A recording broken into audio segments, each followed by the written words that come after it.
So as we have discussed in the yesterday session, right, in the demo session, what is Python, what is meant by high level language, what is meant by low level language, and what is meant by compiler, what is the difference between compiler and interpreter, all these things for introduction to first Python. Okay, so we will see that once again we can see that revise the session, same session. Okay, so here what is Python we need to know.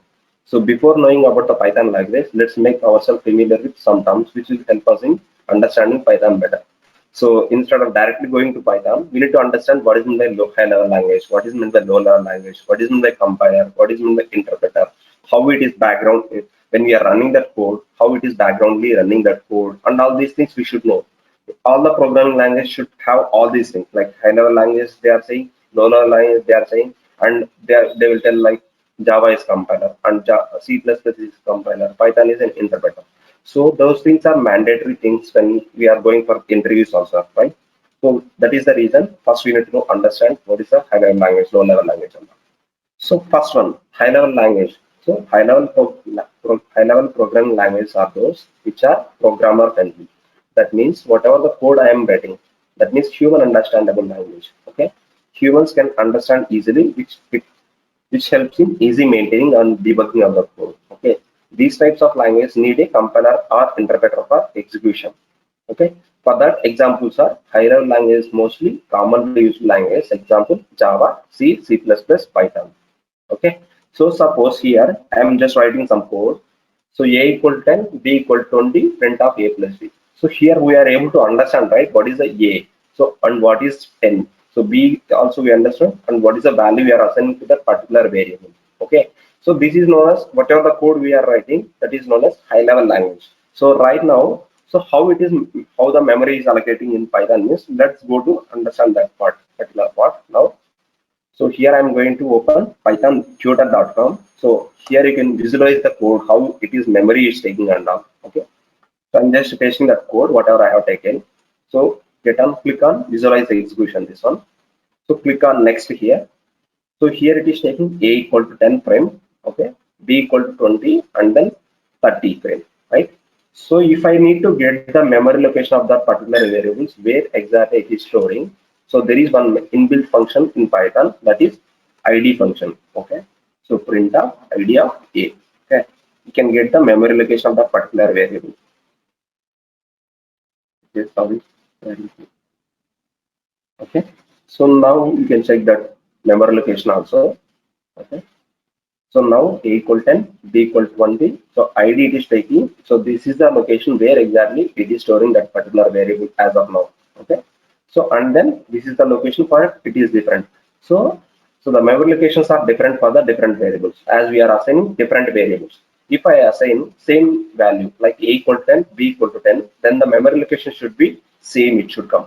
So see here, I'm just putting here also the same 10.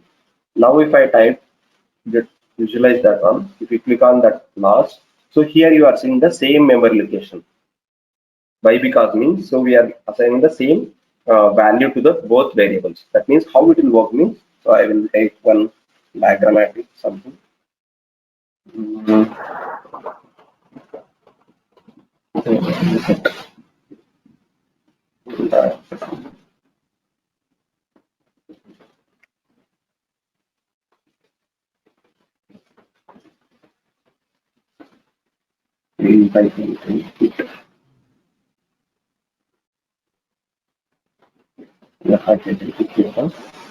so how it will take is, suppose here a is there, okay.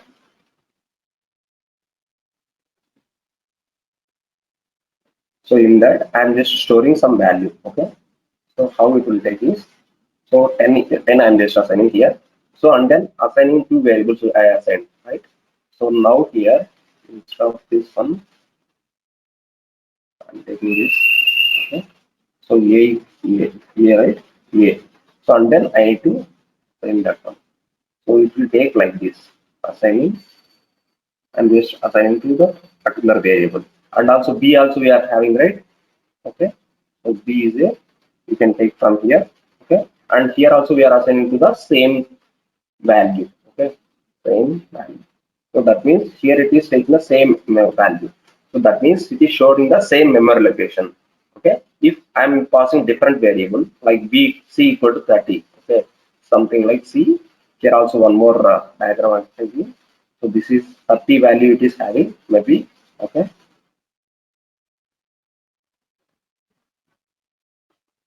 So 30 value here I'm assigning to c variable now, okay.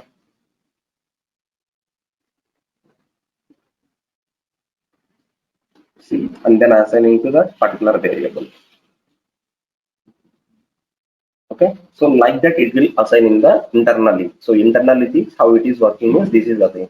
Suppose here I just assigned a equal 10 and b equal 10, right? So that is the reason. So if you open that one, so like this it will take the allocation of that one. Suppose c equal to 30, right? So then the member location of this for the c should be different. So then how we need to check that one is, so just go there and assign. I will assign one more variable like c equal to 20 here, okay, and then I will try to get that member location now, okay. Print of id of c, okay. Now visualize that one. So click on last or step by step also you can check it. A equal 10 it is taking, b equal 10, c equal to 20, print of id of a, that is 432, you can check it at the end 4 digits if it's enough, okay. So here also the same thing 8432, and here it should be changed. Why? Because means that all the variable, what for that variable we are passing different value, right? So here you can see 8752, okay. So that is done, and then we are printing print of a plus b, that's it, okay. So that is the reason here we are showing into different member location. If the value is already having some member location, the values are having same value, then it will store the same member location. It doesn't create again one more member location. Okay, got it? How it is creating the variables and how it is internally storing that those values and all. Is there any questions up to now? Okay, I will continue by this. So that is the thing.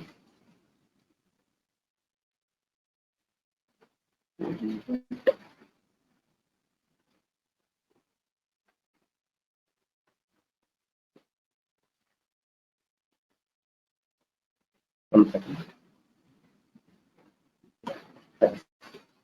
So that is known as high level language. Whatever the code we are writing, that is known as high level language.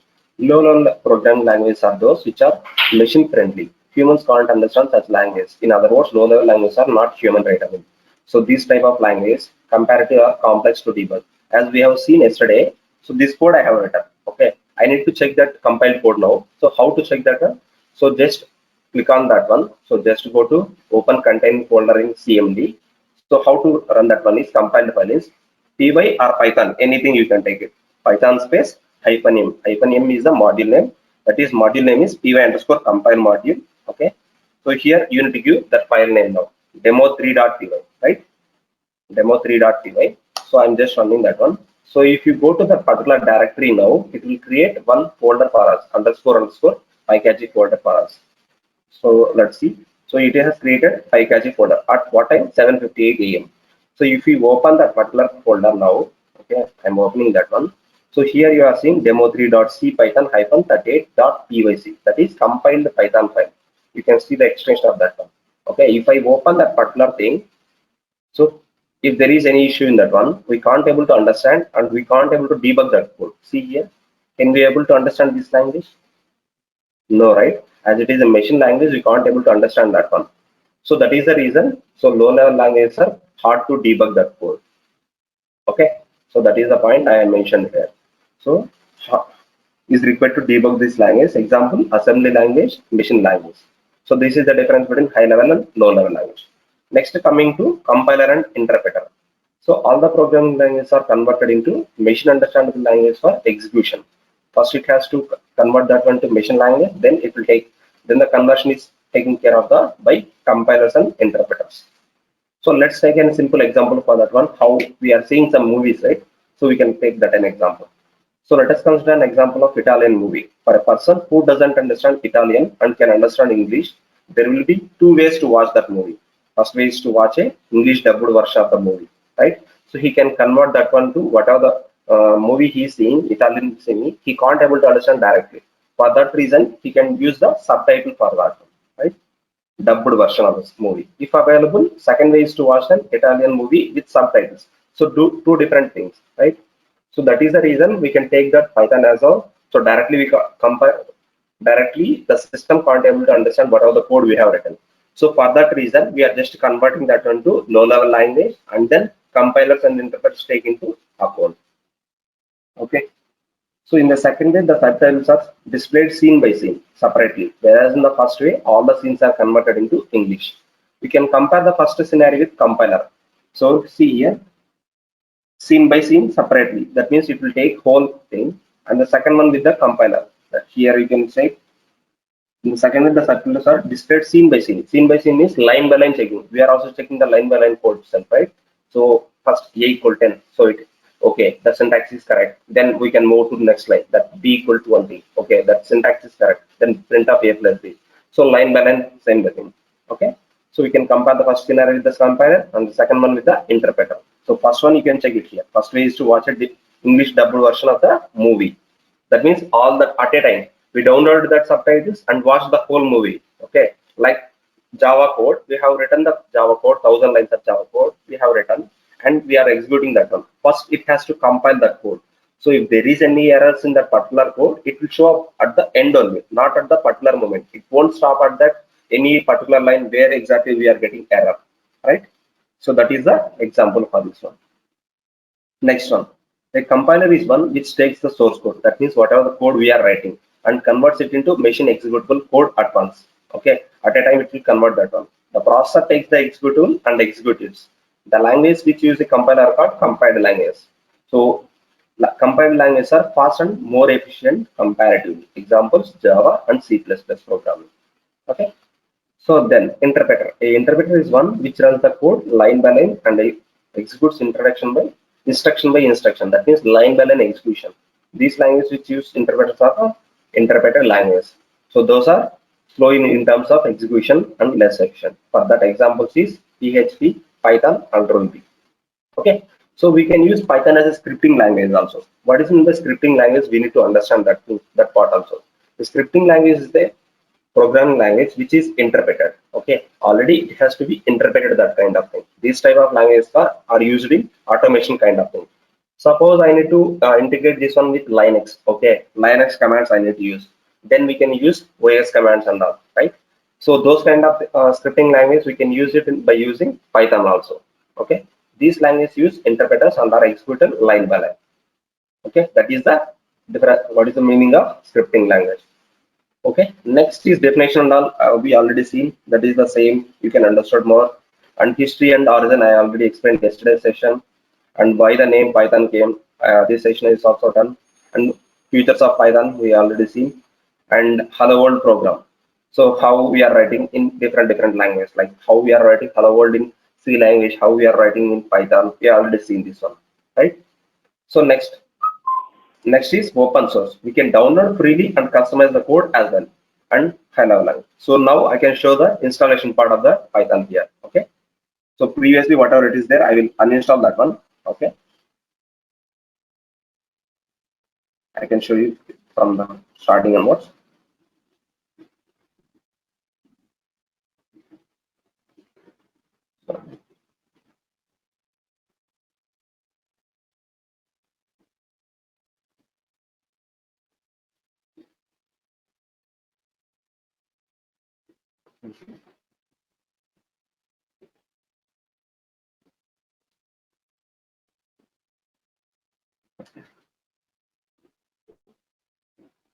So this one I am just uninstalling whatever the version is there, previous version. I will show you latest version itself. In the meanwhile, I can download it. So where we need to download is you can search for python.org. Okay.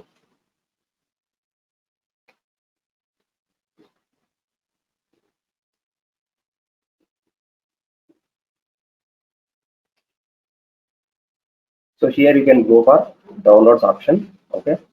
So here you can see all releases or Windows, whatever the function you can. So go to downloads. Here it is showing up all the things. So here you can click on the view full list of downloads. Okay.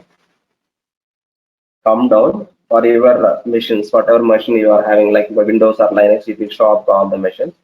So here I'm just going with this version 3.9.1, that is December 1st. Okay, there is one more version, is December 21. Okay. So you bug fixes it. Okay, no problem. I can start. I can go with this version now. Python 3.8.7. Okay. So just click on that one. It will show up. Come down.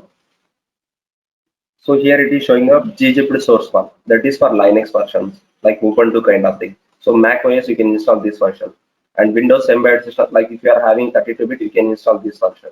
Okay. As of now, I am having 64-bit. I'm just clicking on this particular Windows installer. Okay. Double click on that one. It will install the file for you. Okay. So it is still okay. Uninstalling. Let's see.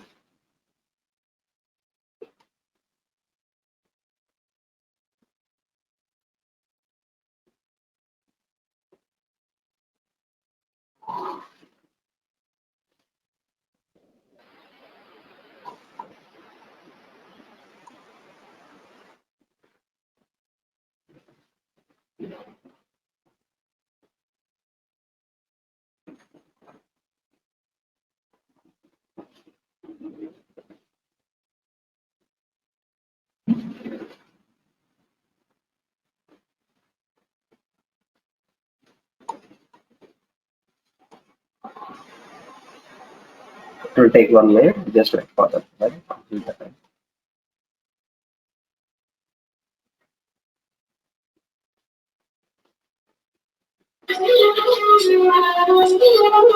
1 second, please.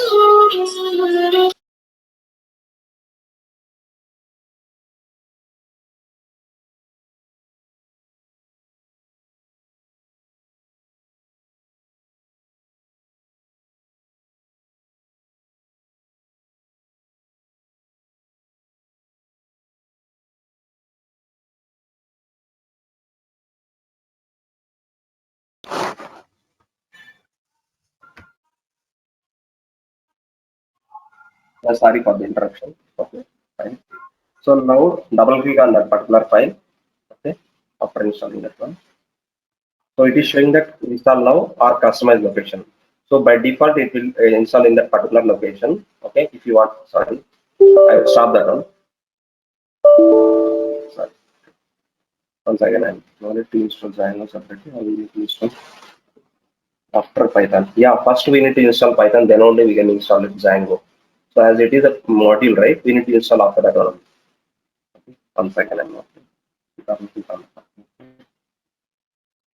I can show you that one also after computer. After installing this one.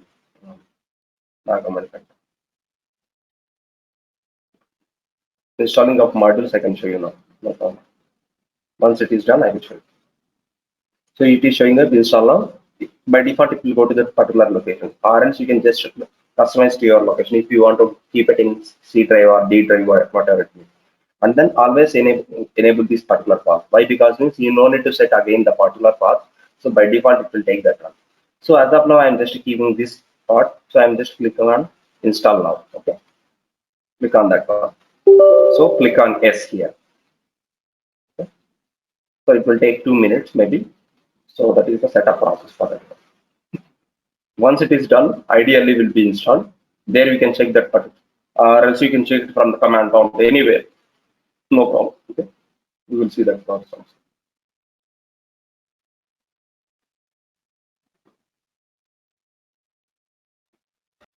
Sir, Yeah, yeah.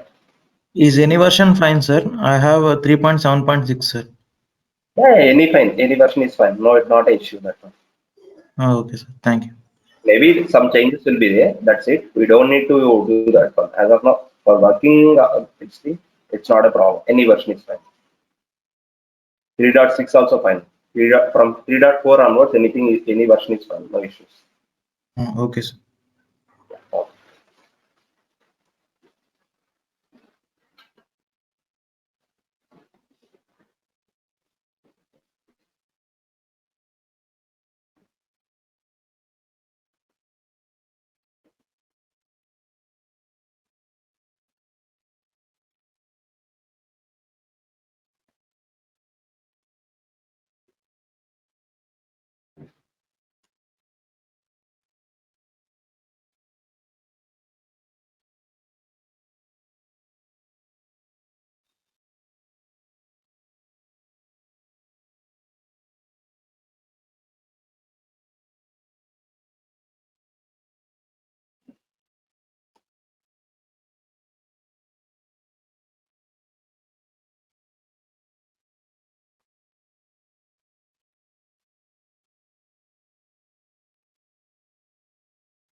So it is adding that particular one. So it is showing that setup for successful. Okay, just close that one. So you can check that particular thing in command prompt now. So whether Python is correctly installed or which version you are using, that one you can check. So command prompt. So you can type py or Python also, no problem. So it will show you the Python 3.87, 8.7, whatever we install now. So one more, I am just checking with Python also, you can check it. Okay. So that is the same thing. So that means Python is installed correctly for us now. So what are the modules installed in by default means you can check it like this. Manikanta pip space list, you can check it out. Okay. So you can check it here. So by default, so here Django is there already. I installed that one. So if you want to uninstall, I will uninstall that one and install the latest version now. So pip uninstall Django I am doing. Okay. I will uninstall that one and then we can install it that one. Found existing is 3.1.3 as of now. We can install latest version now for your understanding purpose. So we can proceed. Yes.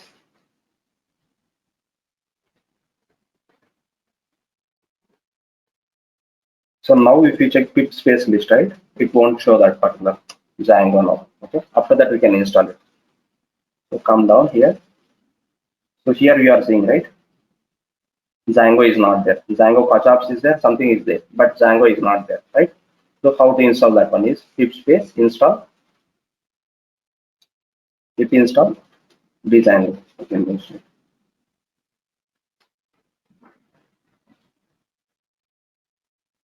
So it is taking 3.1.6. That is the latest version. When we are not mentioning anything, it will take the latest version.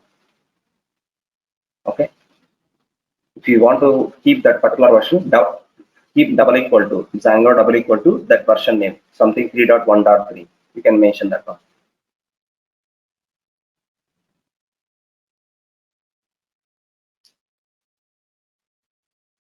It is still taking. So where exactly these map will store is, this is the location where it will store. So library site packages is there. Okay.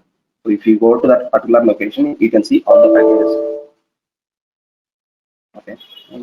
One second. Site package. Library. Site package, you can check it for site package. So if I open that particular path, so here you can see all the modules, whatever we are installing now. So Django is it, sorry. Okay. Django is there, right? So if you open that one, here you can see template tags, middleware, whatever we need, as we are seeing, right? In that, whenever we are writing code, so we are seeing all these things, right? So by default, it will having the all the components. So now it is in start. So now if you check pip space list, it will has to show that one now. So now if you see Django is there, 3.1.6. We can check the version by using this version also. Pip space, pip freeze, you can use it. Okay, it will show pip double equal to like that. It will show now. Instead of that one, you can see Django, right? Django double equal to 3.1.6. It is showing that particular version. What is the version which is having in our station? Okay. Is your question is resolved now? Is it okay? We can I am in here, no problem. Okay, you still have any questions? Okay, great. So that is the installation part of Python, and what are the how to install that particular third-party modules means by using pip. So what is in the pip means Python installer package. So you can check that one. So pip is from the Python only. Pip you can search for, so you can get it. So pip py the package installer for Python that is introduced by Python developers only. So what you need to do is pip space install pip. You need to first check that one. So first copy that particular one and go to command prompt and you can install it. If it is not there, pip is not there means you can install it. Otherwise, if it is there, then no need to install of that one. So already it is showing that already requirement is there. It's showing up in this location. It is there. If you want to update that one, it is showing up this command. Use that command. Okay. So I'm just taking that command. Okay. Just paste it. So as of now, 20.3.3 version is there. It is will update to latest version maybe 21.0.1. Okay. That's how it will. We need to update something. Whatever we need, something updates and all. Whenever we need third-party modules and all. So suppose if I need to install Flask or something like that, I will show you that one also. Okay. So pip space, right now pip space list means their Flask is not showing, right? I need to install Flask once. Okay. That is third party module. So Flask is not there. So how to install that one? So just pip space install Flask. You can mention that particular, or else you can take what are the versions is available in the net. You can search it and then you can use that one. So right now it is taking Flask 1.1.2 version. So Flask is also one of the web application framework for low applications, not for the higher end applications. So Django is for the higher end applications. We can compare with anything. We can join with anything, database, anything we can do with that one. Okay. So it will take 1 minute. It will install.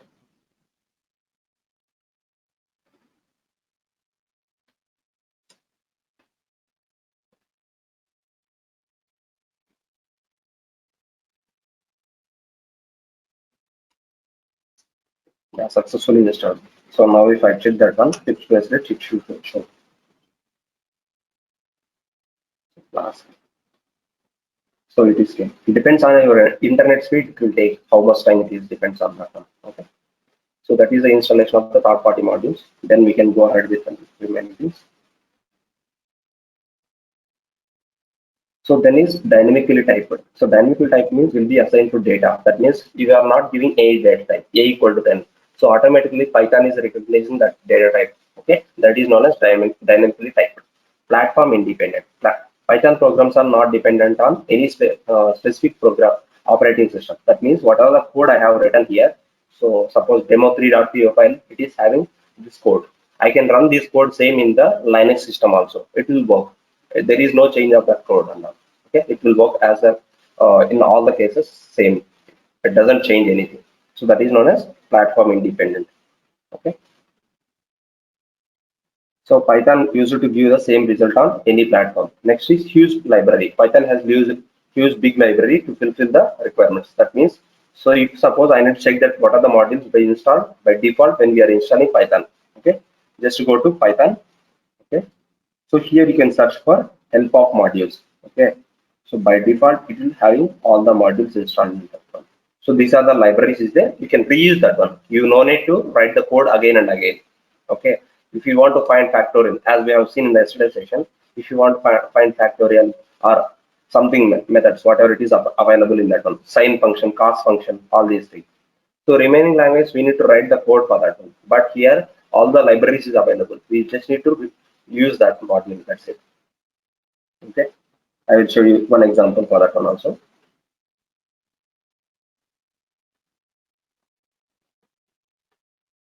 So it will take 1 minute. So these are all the inbuilt modules when we are installing Python. You are no need to install all these things. By default, it is coming up. So right now I am taking math module. Okay. You can go for ideally. Once your Python installation is done, right? You can see this one ideally with 3.8. 3.8. Whatever the version you installed in that version, we can see that ideally. What is meant by ideally means integrated development language environment.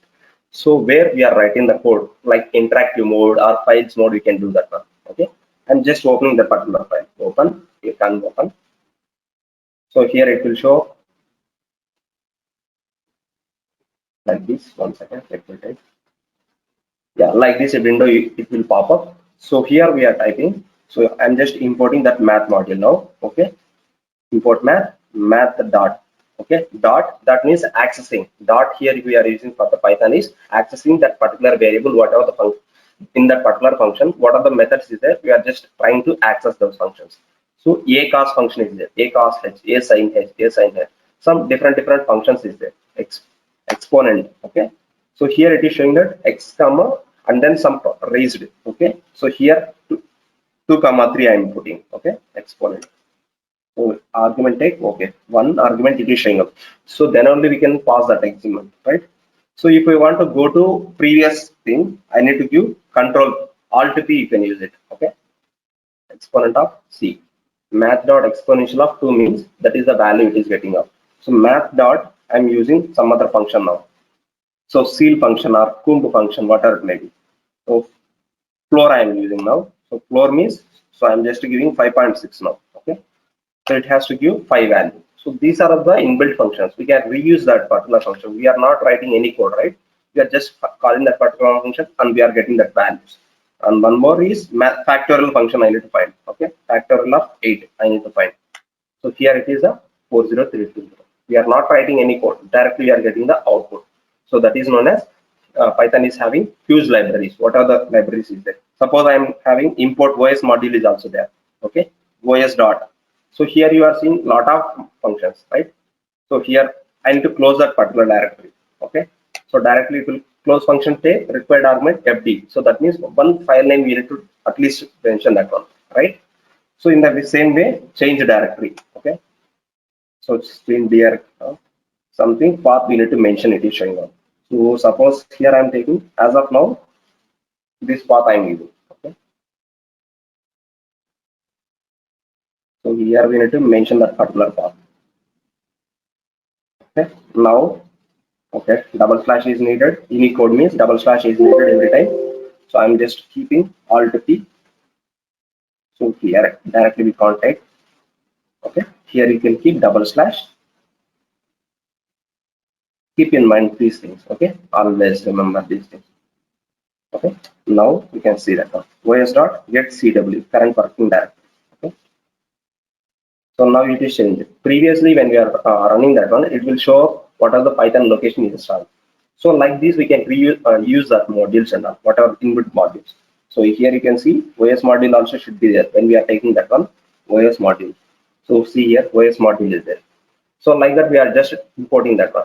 Okay, pip module is also there. PDB is there. PDB for line by line code execution. How it is executing the code line by line.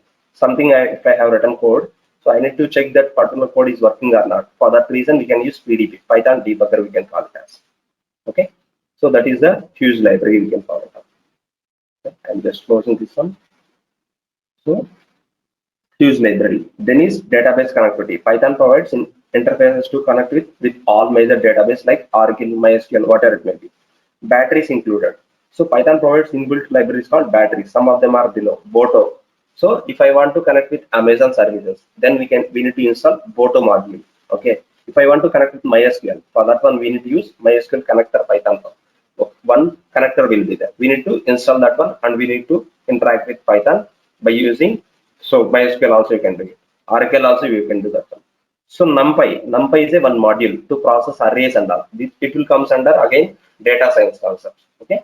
So pandas, powerful data structures for data analysis, time series and statistics. Okay. So as of now, we don't need to go for data science and all. First, we need to complete the whole content of the Python. So then we can move ahead. Whether you want to go for data science or you can go for Django or something like that. Whatever your wish. Okay. First, we can complete the whole Python course. Okay. That's it. So where all Python is used right now? Python is being used to develop standalone applications. An application which needs to install on every machine to work with that application. That means if suppose I need to install a calculator application. For every system there will be one calculator application will be there, right? Or Word application will be there. Or else Chrome we need to install for anything. So like that I kind of things we can develop by using Python. That is the thing. Standalone means every system it has to work. So if one system is installed and I need to use that one, like instead of that one, remotely accessing is also possible. But here we are saying we can do that standalone applications also. Like I need to create wall clock. Okay, for every system, I need to show wall clock. What is the time now? I need to show that one. So we can create by using Python that one. Okay. Next is web application, an application which follows client server application. Suppose I am searching for Google. In that Google I am searching for Facebook.com. So how it is taking client means you are the person who is giving instruction to the computer. Okay, you are trying to give the input to that server. So server means it is taking the data whether that particular URL is there or not. If that URL is there, it will go to that particular server and will check your credentials. What is the username you have given? What is the password you set for that one? So if the username and password is correct, then only you are getting a response, right? In the same way, Python we are using for the web application framework here. So client is a program which sends request to the server. We are sending request, okay, to that particular server. Quoting www.facebook.com and we are giving credentials and we check that one in the database. If it is working fine, then we will getting the response from the server. Server is program, mainly it can do things, captures the request from the client, okay, and then process the request. That means it will take the data and check that concern, sends the response to the client. If it is working fine, then you can access that particular data, whatever we are seeing. Okay. Next one is database applications. Like we can do anything to process huge amount of data. We can convert, we can integrate that one with Hadoop or Spark, whatever it may be, and then we can use for machine learning, artificial intelligence, data science, network servers, IoT, application scripting. Like we need to integrate with Linux scripting and all these things. We can integrate that one. So Python supports both functional programming as well as the object-oriented programming language. Okay. So initial languages like C, Pascal, and Fortran follow functional approaches. I can show you examples with that one. C++, Java, and .NET follow an object-oriented approach. Object-oriented means we need to create some class for that one, and we need to create object for that one. Then only it will take that effect. So functional programming, what is the difference, and what is the difference between object-oriented? I will explain now. So Python follows both functional and object-oriented approaches. If you go to this one, I am having that slide also. I can show you that one slide.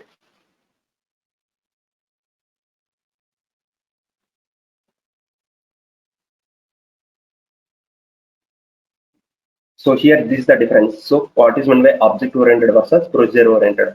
So here first we will create one class. Under that class there should be a many number of instances we can create it. Objects means we can call it as an instance of a class. Okay. In that we are defining some variables. Okay. Here we are defining some class level variables. That means top level variables. Okay. Here we can create so many number of methods also. But coming to this is the functional programming language. So first program we need to write, okay, that is function.py or what a main.py is. So in that, suppose I need to find add function. So this is subtraction function, this is multiplication function, and we need to combine these two functions into one. Okay, and we can combine these two. So that means separately we are creating different functions when we are going for functional programming. But in the object oriented, we are not doing like that. First we are creating one class for that one. We can create any number of instances for that one. So just for that example, you can take this one. So procedure-oriented programming and object-oriented programming. Divided into, in POP, program is divided into small parts for functions. As we have seen previously, the same thing. So here, I will just collapse this one. So in object-oriented programming is divided into parts called objects. Okay, I will show you example also, not one. So importance. In procedure-oriented programming, importance is not given to data, to functions, as well as the sequence of the actions to be done. Suppose if you take this one, right, as we have shown this one. So line by line execution it is going on. Suppose here I am taking def sum of a comma b. So here I need to return that multiplication or whatever it may be. You can do it, no issue. So sorry, a into b. So here I need to call that particular function now. So print of sum of, I am putting 100 comma 200, two values and passing. So procedure oriented, that means from the top to bottom it has to come. So first it has to print a equal 10, b equal 20, okay, like that. So here I'm printing print of a comma b. Here you can put it both variables, no problem. So it has to print in from the top to bottom now. So if I go to the here, open content folder in CMD, just type py that file name. Okay. So you are getting 10, 20, 20,000, 30. That means here you are printing a comma b, right? So that is a equal 10, b equal 20. So you are getting from the top to bottom. This is known as functional programming language. So whatever the approach we are following from top down, we can call it as functional programming language. If suppose here I will create one more class here, okay? So one more file I will create here instead of that one. Control N. So here I am creating some class here, okay? Class employee class name. Class name I'm just creating employee. Okay. So you don't worry about these things. I will explain what one or two now. So self comma name comma age I'm passing for this person employee. Self dot name equal to name. Self dot age equal to age I'm passing. Okay. So only class I have created right now. Okay. So I need which function I'm calling now. Okay. Which here I need to pass self function.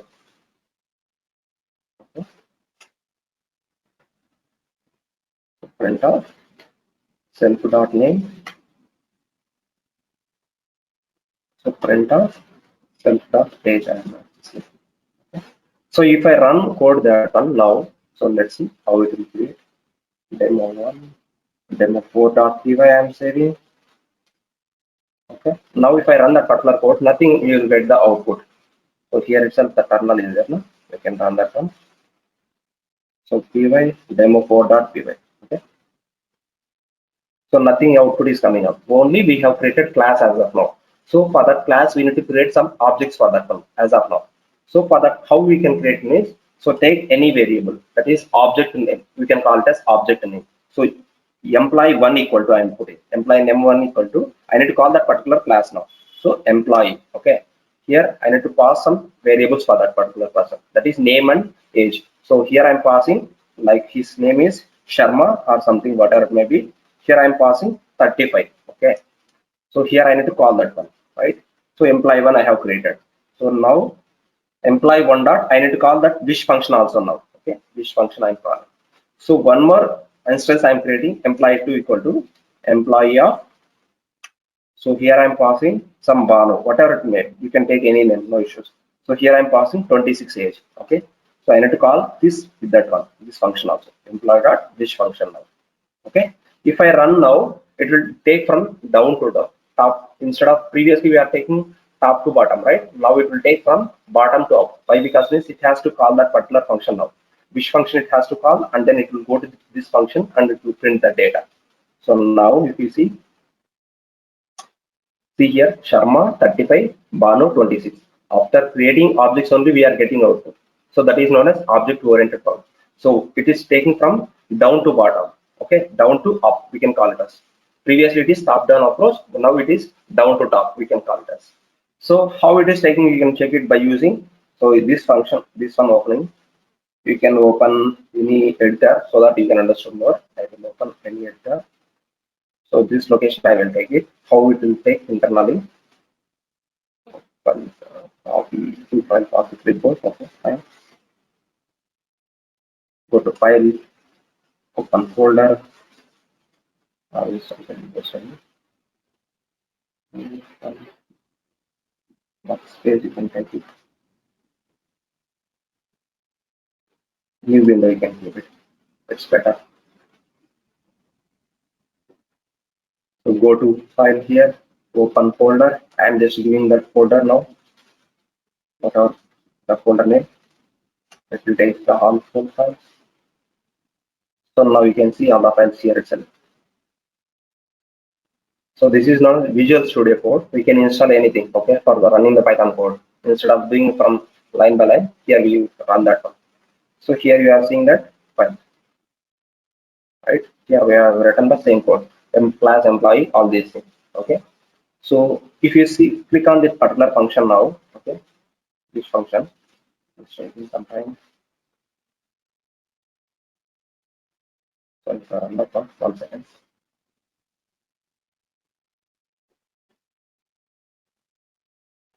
Jupyter files, okay.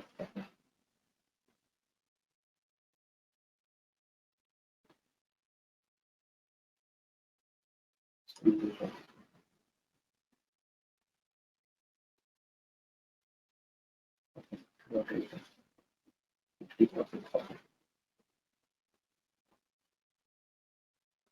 So now you are getting Sharma 35, Banu 36. So now if you click on this particular wish function, right? So here it is calling that particular function. See here, def wish of self, print of self dot name. So it is going to that particular function.